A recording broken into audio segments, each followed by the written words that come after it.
Have you ever started laughing so hard you physically couldn't stop? It's an involuntary reflex, a shared burst of joy bridging the gap between people. But on January 30th, 1962, at a girls' boarding school in the village of Contagious, that exact same reflex turned into something painful. 3 students began laughing. There was no joke, no obvious trigger, and the teachers in the room were completely unaffected. Within days, that initial chuckle had jumped from student to student, infecting more than half of the 159 girls at the school. A human being is only built to laugh for about 20 seconds at a time before the abdominal muscles and respiratory system need a break. These girls laughed for hours, and in some cases, weeks. Their bodies broke down under the strain, resulting in fainting spells, uncontrollable crying, and severe skin rashes. The school remained empty for months. For the students of Contagious, a physiological response they could not stop had effectively halted their education and disrupted their entire community. Sending the girls home was meant to isolate the problem. Instead, it exported the condition, radiating outwards to neighboring communities. Over a year, the uncontrollable spread crossed into Uganda and Kenya, closing 14 schools and affecting over 1,000 victims. Health officials ran comprehensive tests on the local water supply, the food the victims ate, and the school environments. They were hunting for a virus, a bacteria, or an environmental toxin. But in the end, they found absolutely nothing. Standard epidemiology had hit a dead end. Because there was no physical vector to trace, investigators looked toward the mind for an answer.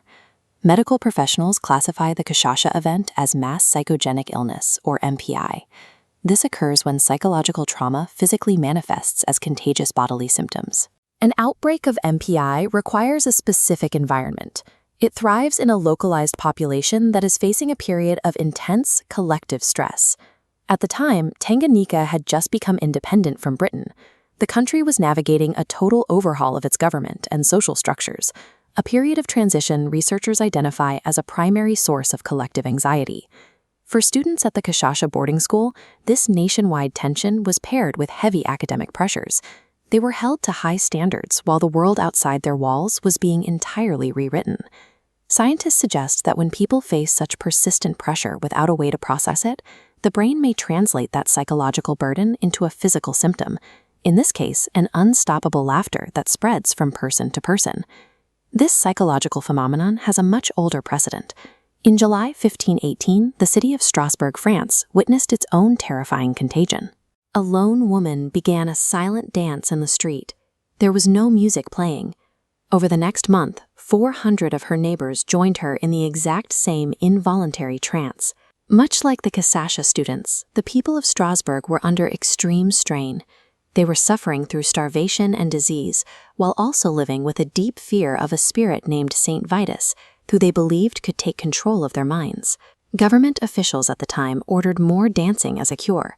They even built a stage and hired professional musicians to join in, pushing the victims to complete exhaustion. Several people danced until they died of heart attacks or strokes. 4 centuries and a continent separate Strasbourg from Tanzania, yet both cases are linked by the same hypothesis, that a community under extreme psychological pressure can reach a point where distress manifests as a collective breakdown of the body's control. The epidemic in Tanzania eventually vanished just as mysteriously as it had arrived, leaving no biological footprint behind. Ultimately, mass psychogenic illness is more of a label than a full explanation. Science still lacks a concrete understanding of how these psychological contagions ignite, or why they fade away. We still don't know why the Contagious outbreak began specifically on January 30th, why it targeted young people, or exactly how a thought becomes a physical symptom.